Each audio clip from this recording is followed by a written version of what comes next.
आज का टॉपिक है रिफ्लेक्शन ऑफ लाइट। मतलब लाइट जब किसी सरफेस पर पड़ती है तो वो कैसे और क्यों वापस आती है।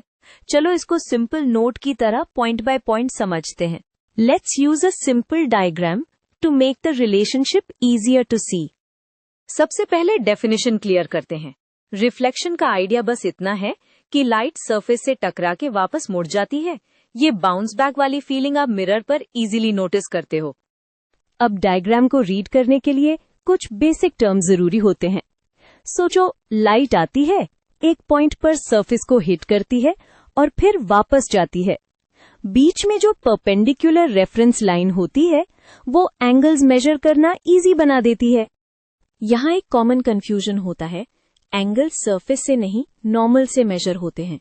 नॉर्मल इसलिए यूज करते हैं क्योंकि वो एक फिक्स्ड रेफरेंस देता है, वरना सरफेस के साथ एंगल को इंटरप्रेट करना मैसी हो जाता।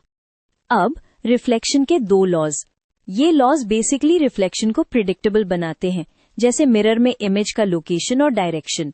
पहला लॉ बताता है सिमेट्री टाइप रिलेशनशिप और दूसरा लॉ बताता है कि सब कुछ एक ही फ्लैट प्लेन में अलाइंड होता है।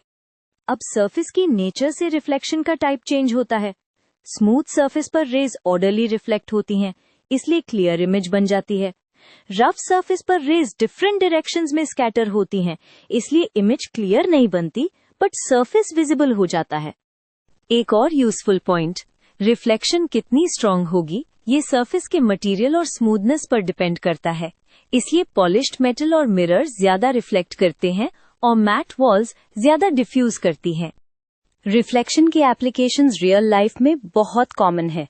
मिरर्स में इमेज, व्हीकल्स में rear view mirrors, road reflectors रात में विजिबिलिटी बढ़ाते हैं और एडवांस्ड केस में ऑप्टिकल फाइबर्स में लाइट को गाइड करने के आइडियाज भी इसी बिहेवियर से रिलेटेड होते हैं।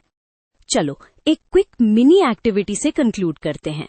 टॉर्च की बीम को मिरर पर डालो और बीम का डायरेक्शन चेंज होता ऑब्जर्व करो। अगर आप नॉर्मल इमेजिन कर लो तो आपको दिख जाएगा कि इनकमिंग और आउटगोइंग डायरेक्शन का रिलेशनशिप रूल फॉलोइंग होता है।